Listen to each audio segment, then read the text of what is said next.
Hey guys, News 19 meteorologist Corey Smith, and we have the latest updates on Hurricane Ian, what we can expect as we go forward here. And first off, we're going to start off with a pretty broad look of the system. You can see off the South Carolina coast, not very organized, and that's something that we're keeping an eye on here. I think we're going through a transition from a tropical system to more of a generalized low pressure. And one way that we can really see that is notice this band of clouds right here. That's actually a cold front forming, and then we have a warm front developing along this as well. The National Hurricane Center has stated that this is becoming more of a hybrid system.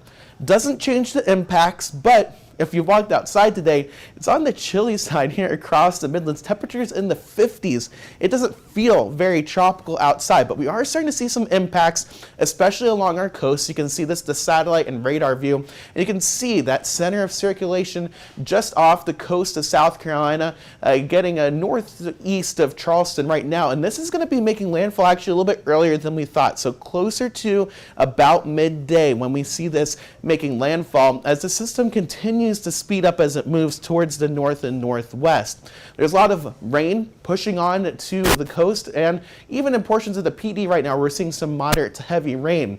There is the center. Take a closer look right now, still off the coast of South Carolina, but I do think it's going to be making landfall somewhere near Georgetown to Myrtle Beach within the next hour to 2 hours. Taking a look at home, this is Clarendon and Sumter counties where we're definitely seeing some of our heaviest rain right now. So places like Sardinia, Manning, Sumter seeing some moderate precipitation right now, gusty winds as well. St. Matthews, they're seeing some decent precipitation, as well as in lower Richland, Eastover, seeing some heavy rain falling right now. But if we move up to the north, places like Kershaw and Lee County, well, Lee, you're seeing some pretty decent rain as well towards Ashwood and Bishopville. Camden, light precipitation right now, and as we head towards Columbia, we've been seeing a light, steady rain as we've gone throughout the morning. You can see across the Midlands, overall, most of that heavy rain is really from 77 to the east. So places like Sumter, Lee, and Clarendon counties right now, as well as southern Orangeburg County, where we're seeing some of that heavier precipitation that extends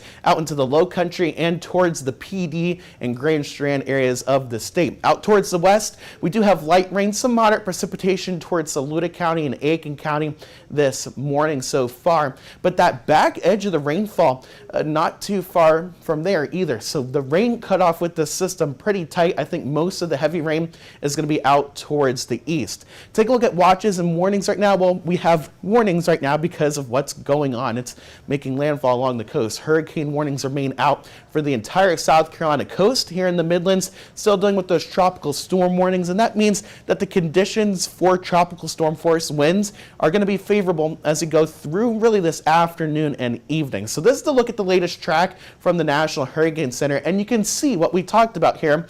Still a Category 1 storm with 85-mile-per-hour winds, now moving to the north at 14 miles per hour. So it's starting to speed up a little bit with its movement, but notice by this evening, 8 p.m., National Hurricane Center says this is not a tropical system. Even with wind speeds of 60 miles per hour, it's going to be transitioning towards more of a normal low pressure, but that doesn't really remove the impacts. We're going to be dealing with gusty winds and some rain here across the state, even it continues to move towards the north. So let's take a look at what's going on right now wind-wise. You can see most of our winds are out of the north across the state. 33 mile per hour sustained wind in Charleston. That's the highest in the state. 24 in Sumter, 18 miles per hour in Columbia, and 24 miles per hour in Orangeburg. Taking a look at gusts across the state, of course, those are going to be a little bit higher, and it's going to be highest so far along the coast. 45 miles per hour in Hilton Head, 43 in Charleston, 55 in Georgetown, and 40 in Myrtle Beach. As you move inland towards the Midlands, generally we've been seeing around 20 to 35 mile per hour wind gusts so far with this system. 29 in Columbia, 39 in Shaw Air Force Base out in Sumter County, and then 39 miles per hour in North Augusta. In fact, taking a look at some of the highest that we've seen so far, well, so far here in Columbia, 32 miles per hour, 39 in Shaw, and you can see 40s and 50 mile per hour wind gusts have been recorded along the coast. We expect those to probably go up in that direction. As we're here in the Midlands, that's going to go up a little bit here, and we're going to talk about that in just a second and what you can expect there. But first, let's take a look at the coastal cams, and you can see those are where the biggest impacts are right now. We have a lot of wave activity down in Myrtle Beach. I think that's where we see probably some of the most widespread impacts and to talk about what you can expect on the coast. And of course, here in the Midlands, we're going to switch things over to meteorologist Daniel Bonds. Well, thank you so much, Corey. And you're right, we've been following this thing all week long, and it's getting kind of rough down along the coast. Here's a tropical satellite image, and you notice it is really not very impressive right now. If you remember a couple of days ago when this storm made landfall in Florida, it was a well-defined hurricane, a Category 4 storm, but you notice not very well-defined at this point. This is the loop here. You see that dry air trying to move in, and it is, as Corey mentioned, transitioning to not a hurricane. 11 a.m. advisory, 60 miles east-southeast of Charleston. Still officially does have winds of 85 miles per hour with gusts up to 105, moving towards the north at 14 miles per hour. And this is a little bit faster than it was traveling earlier today. It was moving at about 9 miles per hour. And once again, the latest track from the National Hurricane Center, still officially a Category 1 storm, is going to be making landfall, looks like during the early afternoon hours, and then continuing to move towards the north. As it does move towards the north, our weather will be improving. So our weather's going to get a little bit better. Here's a live look at the downtown Columbia area. Low clouds, got some rain. It's chilly outside. If you don't have to be outside, you probably just want to stay indoors today. But here's our forecast model. This model, I believe, has done an excellent job of showing what we could expect or can expect from Hurricane Ian. So it's going to continue to make its way towards landfall. It looks like, we'll say maybe Charleston and or Georgetown County. We'll have to kind of wait and see where this thing makes landfall, possibly even Horry, but somewhere along the Grand Strand or maybe Charleston County. The rain continues to move across the Midlands. This is 6 o'clock this evening. The good thing is about this system speeding up, the rain should move out a little bit faster. So that is excellent news for us. This is 10 o'clock. Notice the rain is already out of here in the low country of South Carolina. By midnight, most of the Midlands starts to dry up, although it'll still be breezy at times. And we do think by tomorrow, we'll call it mostly cloudy skies. Not really expecting much in the way of rainfall tomorrow, but there may be a few showers, it looks like, on Sunday. Once again, here are some of the watches and warnings. Storm surge warning still in effect for the entire coastline. So that's going to be important as the system continues to make its way on shore. Here's the rainfall forecast. It is back down tremendously over these last couple of runs. Notice our in-house model only indicating maybe up to 2 inches of rain. You can see in the eastern half of the Midlands and the eastern half of the Palmetto State, that's where we're expecting more rain. The other forecast models generally shows some of that same activity, but you notice a little bit higher amounts up towards parts of Charlotte, up towards Rock Hill, Lancaster County, Chesterfield County, and we'll look at the European model as well.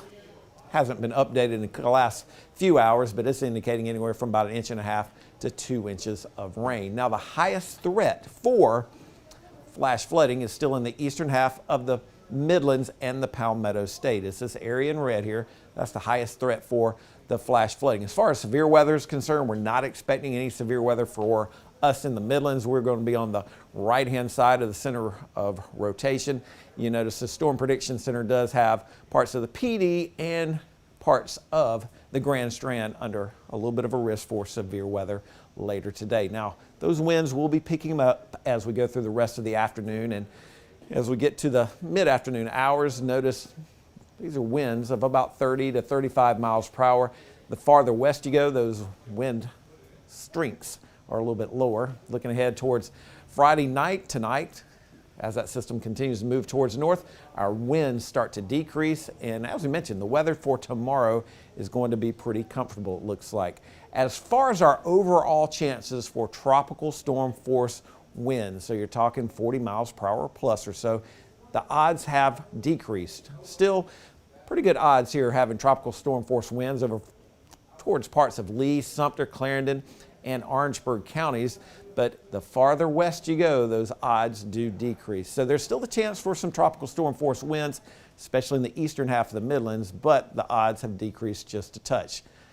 We're also watching this area coming off the African coast. Currently, the National Hurricane Center gives it a 50% chance of further development, so it's not just Ian that we have to contend with. We'll have to watch that one as well. But so far, through today, we've had 9 named storms, 4 hurricanes, 2 major hurricanes.